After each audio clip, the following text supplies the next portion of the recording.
Hey, what's up, everyone? This is Anthony Avina, and welcome to episode 5 of On Request Magazine's weekly riff with Anthony Avina. Today, well, first of all, let me address the lack of videos last week. It was kind of a hectic week. Personal stuff, can't really go into it, but yeah, it was kind of a crazy week, and I just did not have the time to film. So, some of this uh, news today will be addressing stuff that happened last week. But the rest of it will be for what's been going on this week as well. So, without further ado, episode 5. Here we go. Alright, this week, the new shows that premiered, and last week, I guess you could say. Episode 1 and 2 of shows such as Arrow, Supernatural, and The Tomorrow People, and American Horror Story have come and gone. Let's start with the CW shows. Arrow, fantastic. Just a great premiere. When we last saw Oliver on Arrow, spoiler alert, so if you don't want to know, don't listen. Okay.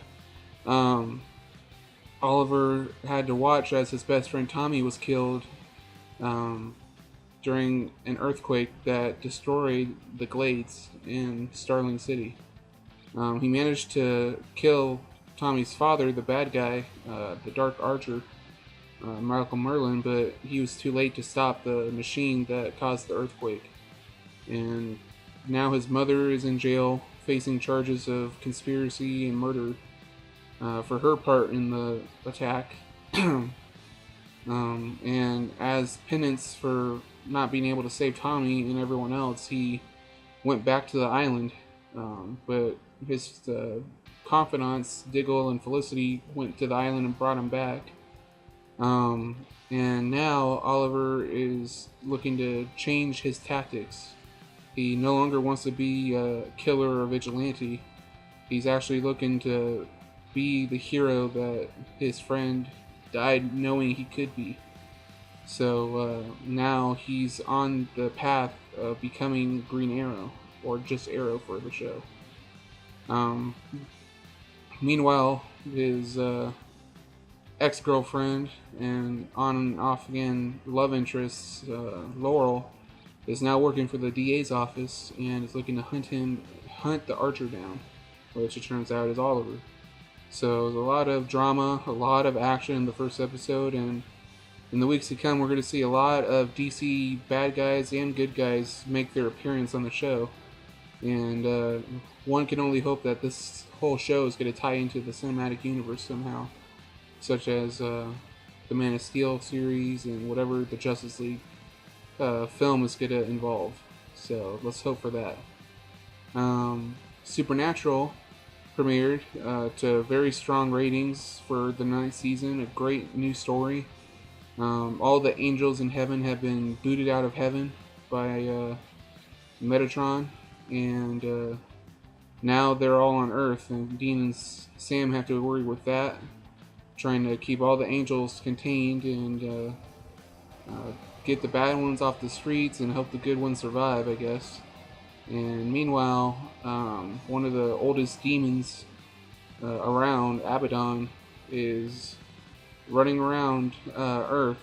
And it's actually funny because the girl who plays Abaddon on Supernatural was Black Canary on Smallville, which is Arrow's love interest in the comics. So very interesting.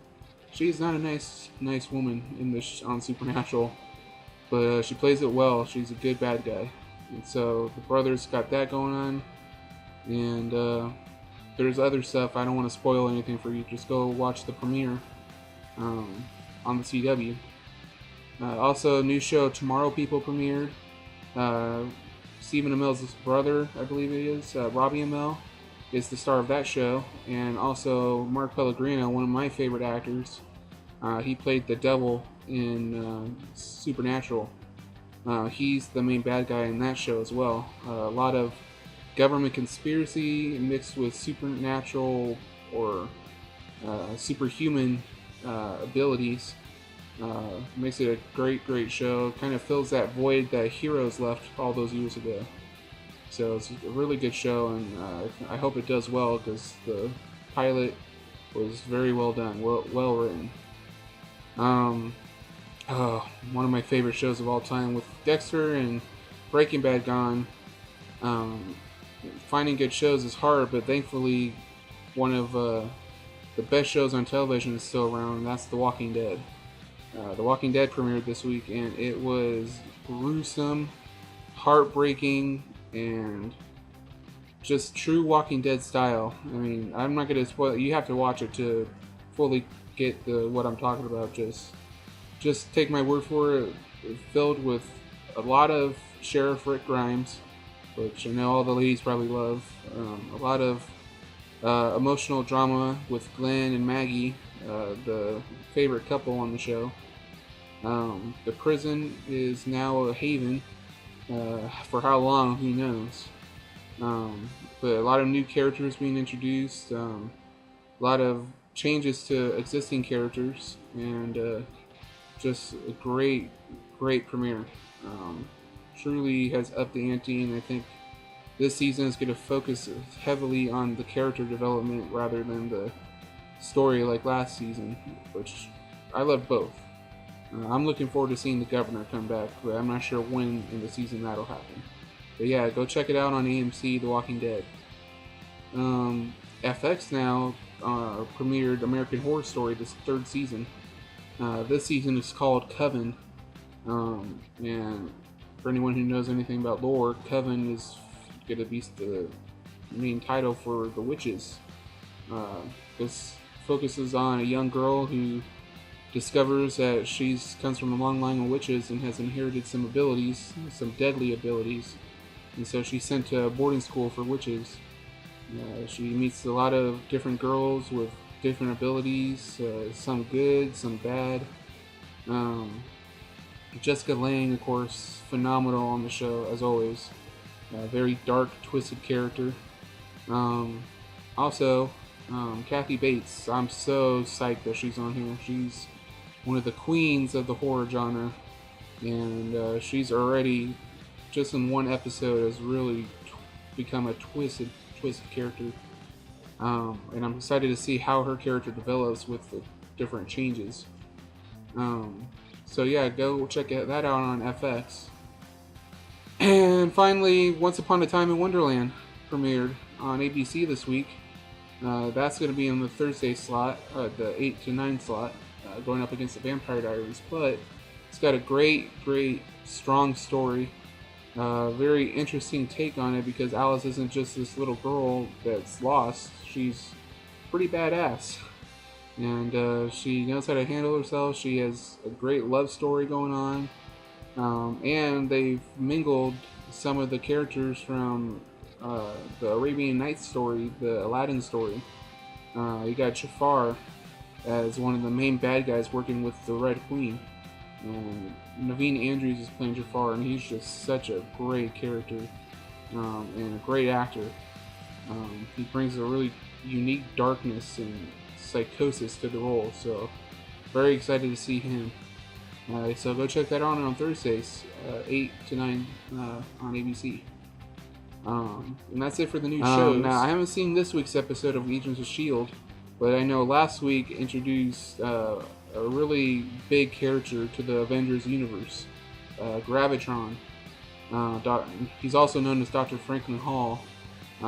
In the show, he's a scientist working for S.H.I.E.L.D., and he's abducted by an old colleague of his. But as the episode progresses, spoiler alert, so don't listen if you don't want to know. He orchestrated the entire kidnapping to try and destroy a supply of gravitonium that his old colleague had collected, a very dangerous substance. But in order to do that, he was willing to bring down an entire complex filled with people and kill innocent people. So Agent Coulson ended up having to break a panel of glass that was underneath the doctor's feet, and the doctor fell into the gravitonium whirlpool, I guess, whatever you call it. And it looked like he died, but if you have to watch the credits afterwards, just like all the Marvel movies, you have to watch the credits of every episode because things happen. And as they were sealing the device that was holding the raw material, all of a sudden you see a hand start pulling out of the material. And anyone who knows the comics, that's because Dr. Franklin becomes Gravitron. Kind of reminds me of Magneto, but instead of controlling magnetism, he controls gravity around him.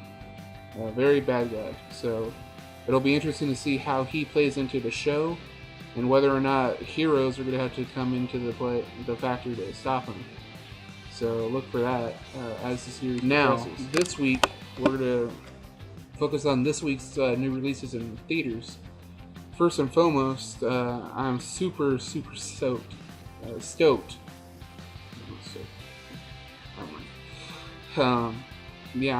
because Carrie, the remake of Stephen King's original novel and the original film starring Sissy Spacek, is coming out this week, and it stars a very promising young actress that's really taken Hollywood by storm the last few years, Chloe Grace Moretz.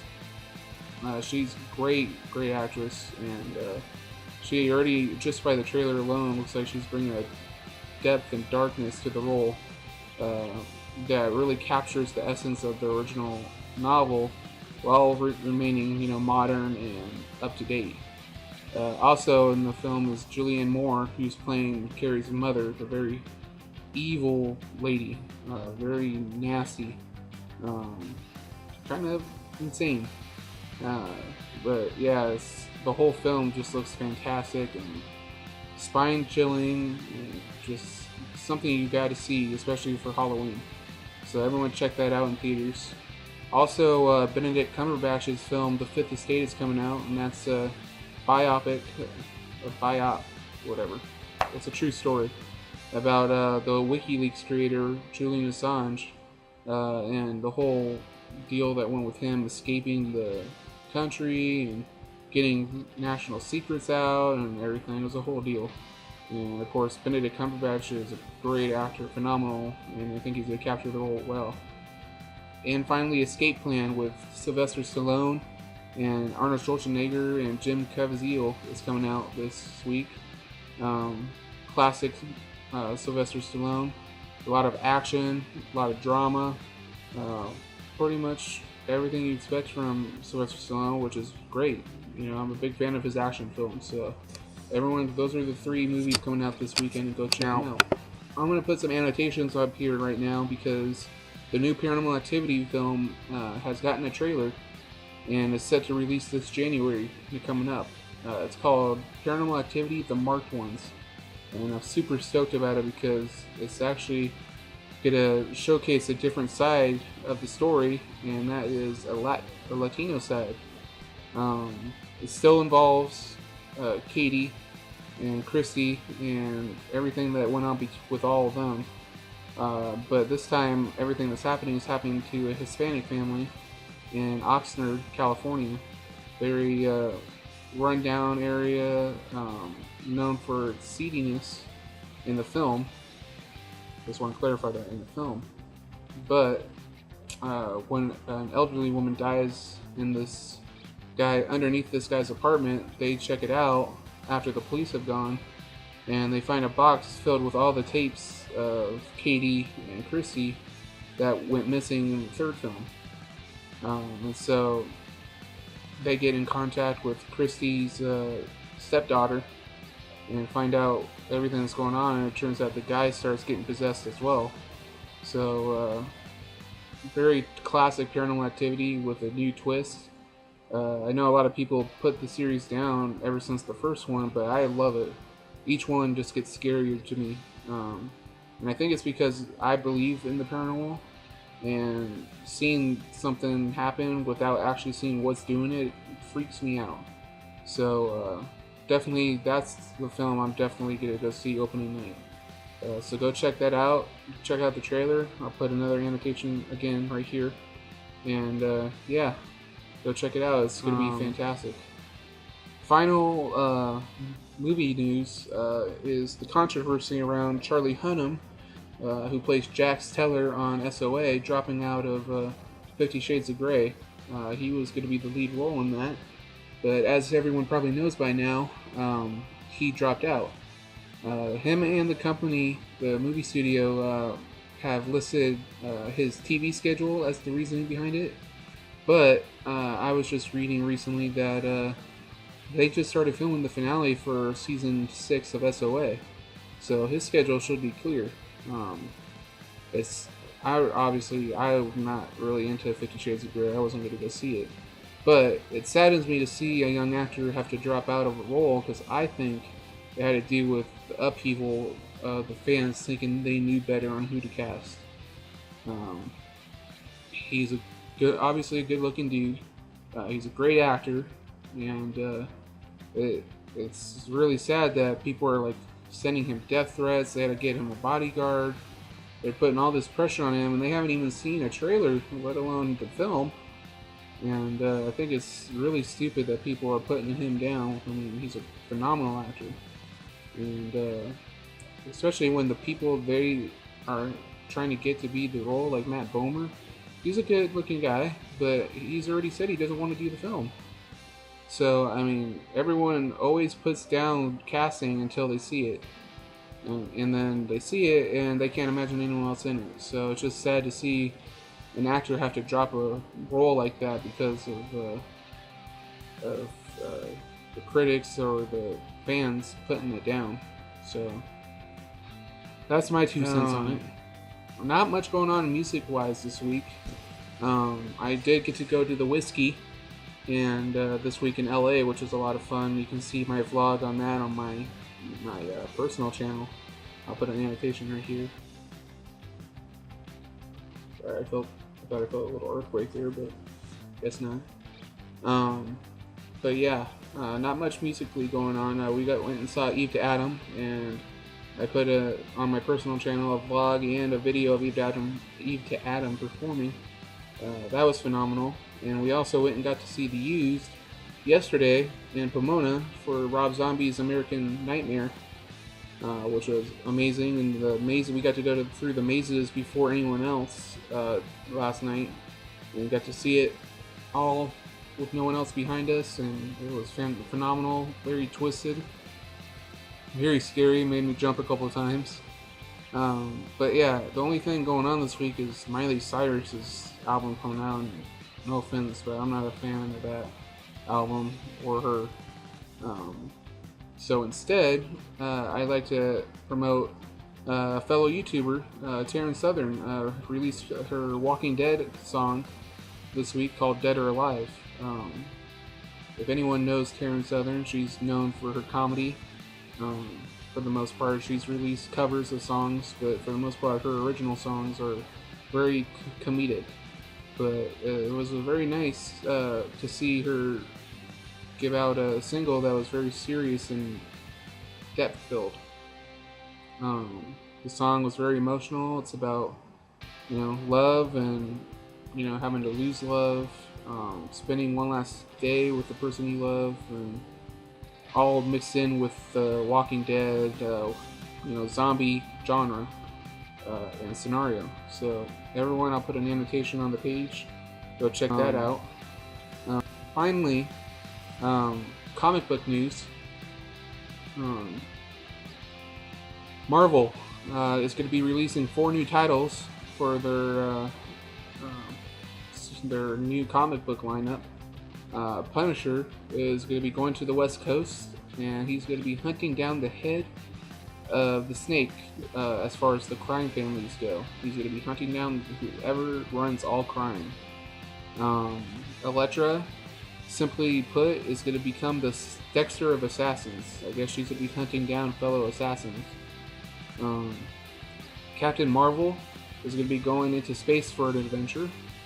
And they're going to be reintroducing or rebooting the New Warriors title.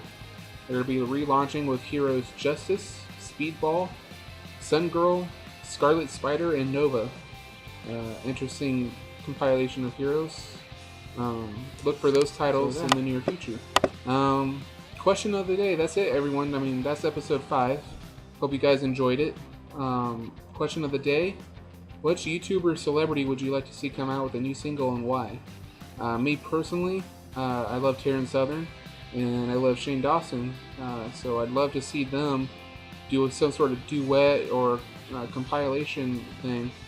I know Shane was in Taryn's I think I farted video, but it'd be nice to see them because they both are singing. It'd be nice to see them do a song together, funny or serious, either way. It'd be great to see. But yeah, who would you like to see? Which YouTuber or celebrity would you like to see get together and put out a new single? So leave comments below. Thanks for watching, guys. My name is Anthony Avina. I'm with On Request Magazine, and this has been the Weekly Riff with Anthony Avina. I'll talk to you guys soon. Peace out.